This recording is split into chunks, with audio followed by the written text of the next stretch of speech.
The backyard was decorated like a magazine spread, string lights woven through the oak trees, white linens on rented tables, a jazz quartet playing near the pool.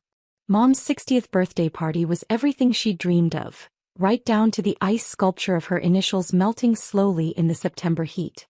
I stood by the bar watching my sister Vanessa work the crowd in her Chanel dress, air-kissing relatives and showing off her engagement ring, 3 carats, courtesy of her fiancé's trust fund. "Another sparkling water, Miss Chin?"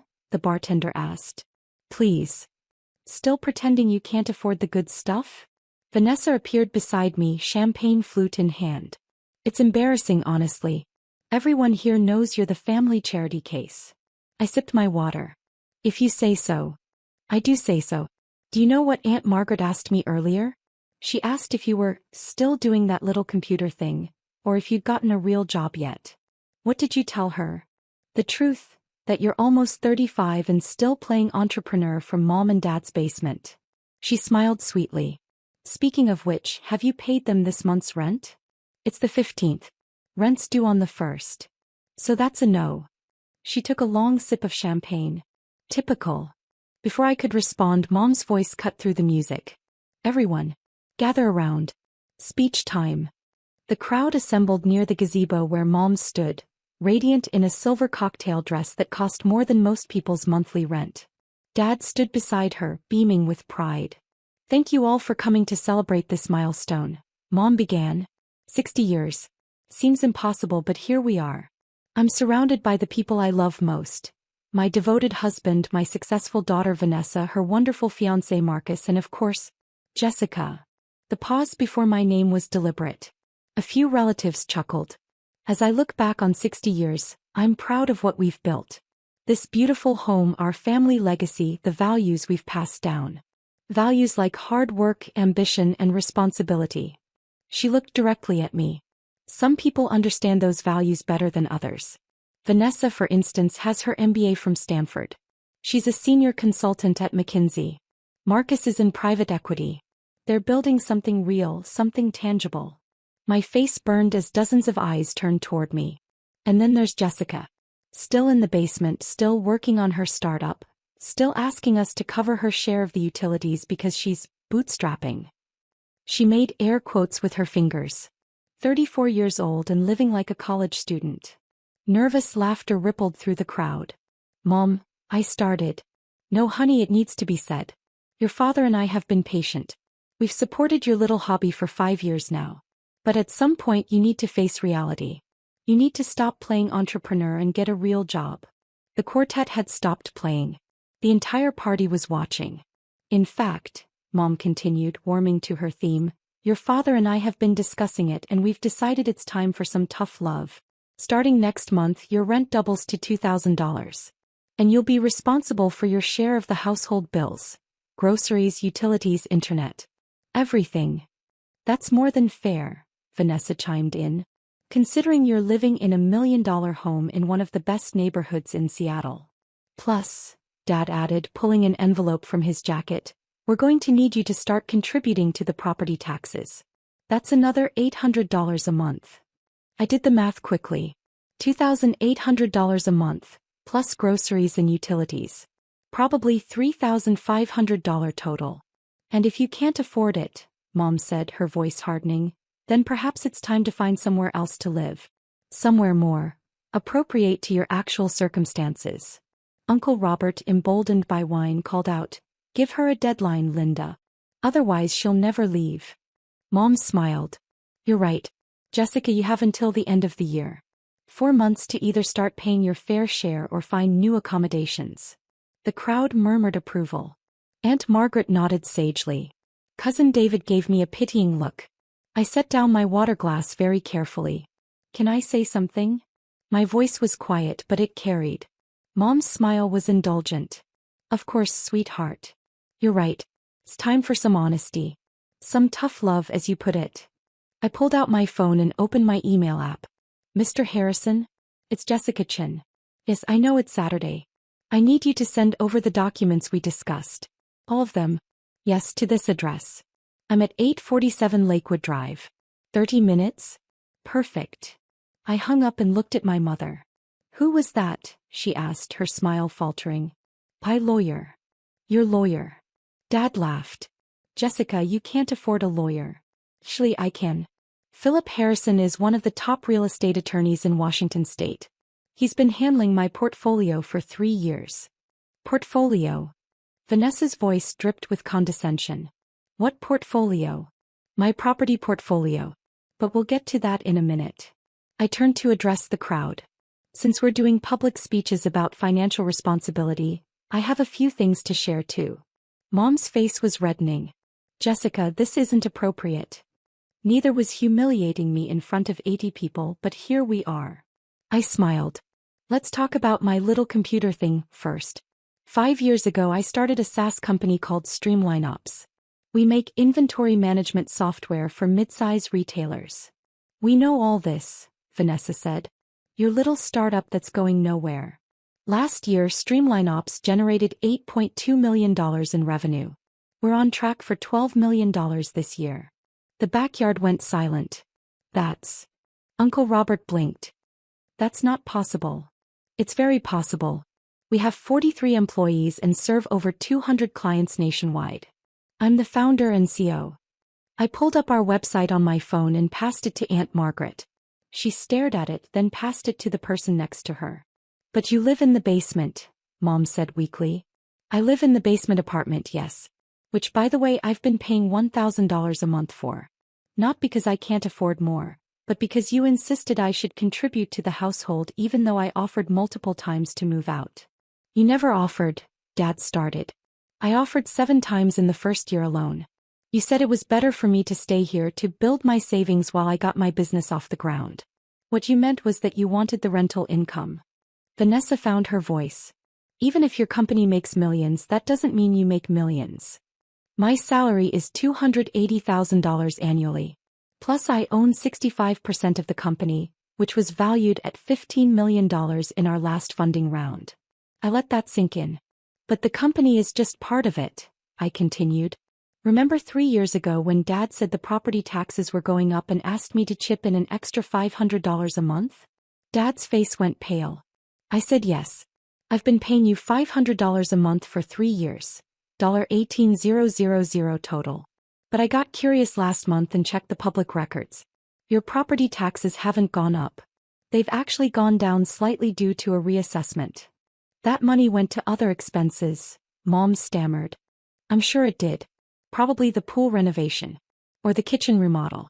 Or Vanessa's engagement party last spring. I turned to my sister. The one that cost $40,000 according to the invoice I found in Dad's office. Vanessa's champagne glass trembled. But let's talk about property since that's the theme of the evening, I said. Mom mentioned I'm living in $1 million home. He's right. This house appraised at $1.2 million last year. We're very blessed, Mom said tightly. You are. It's a beautiful home. Of course, you also have a $680,000 mortgage on it. Dad's eyes widened. How do you know that? Public records again. You refinanced 2 years ago to pull out equity for renovations. Your monthly payment is $3,400, which, combined with property taxes, insurance, and maintenance, means this house costs you about $6,000 a month to maintain. That's none of your business, Vanessa hissed. It became my business when you started demanding I pay $2,800 of it.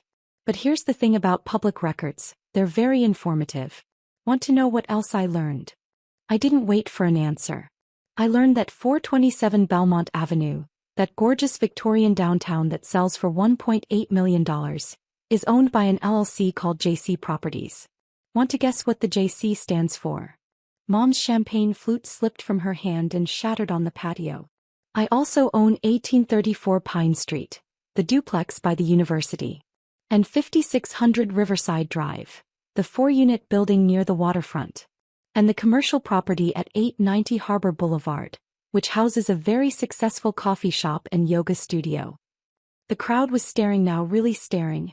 In total, my property portfolio includes 8 residential units and 2 commercial spaces.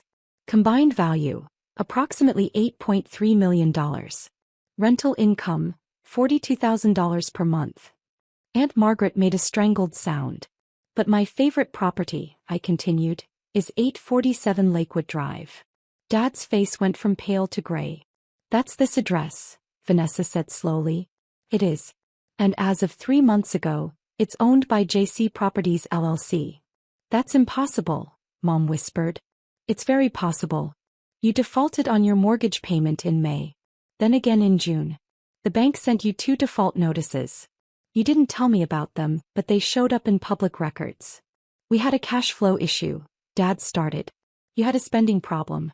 But that wasn't my main concern, I said. What mattered was that you were about to lose this house, while asking me to pay you $3,000 a month to live in it. I looked at Mom. Her perfect makeup was starting to run. So, I made an offer to the bank. I paid off the $680,000 mortgage plus late fees. Now the house belongs to my company. You bought our house behind our backs? Vanessa snapped.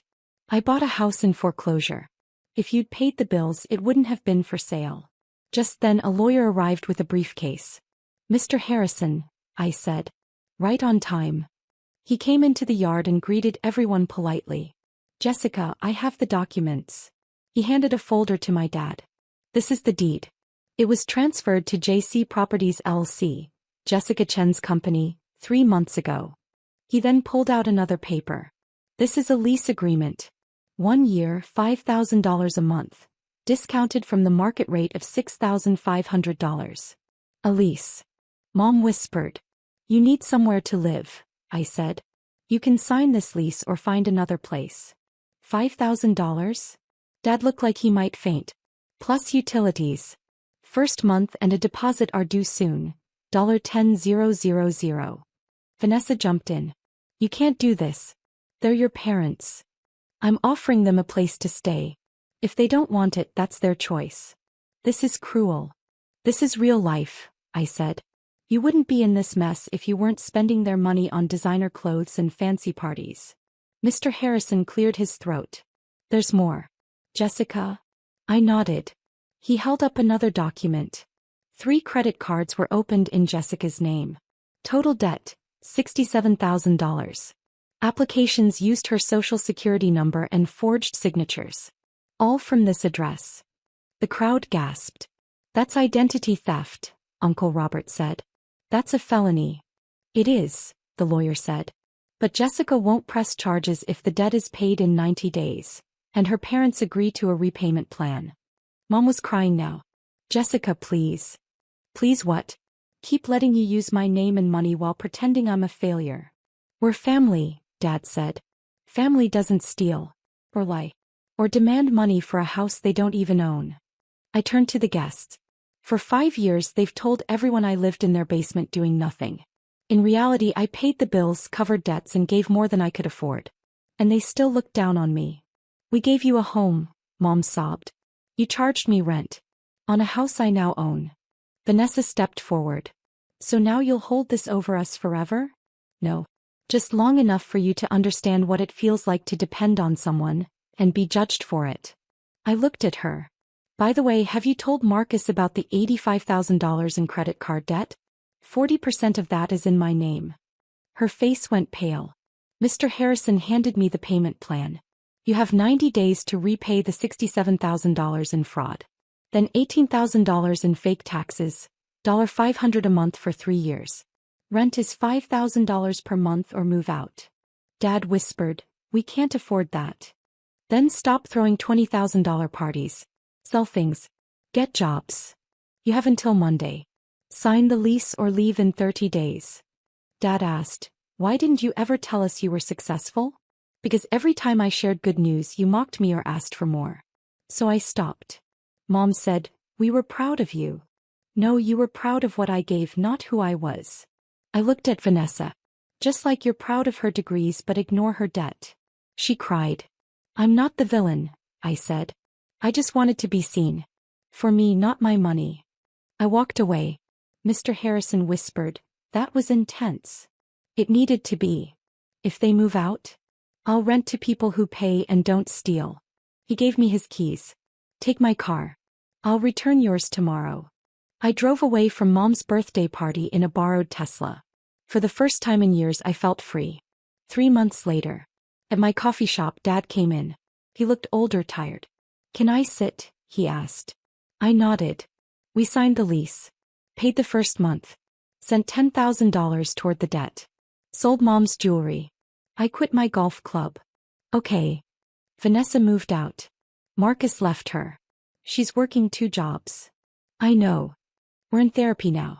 The counselor asked why we used you. We said fear. Of being judged, of failing. And because you let us. At least you're being honest. He looked at me. Jessica, we see you now. Not the money. And we're sorry. My throat tightened. What do you want? Nothing. Just to say we're trying. And maybe someday if you want coffee with us, the real us, we'd like that. He stood up. No pressure. Just, the door is open. He paused.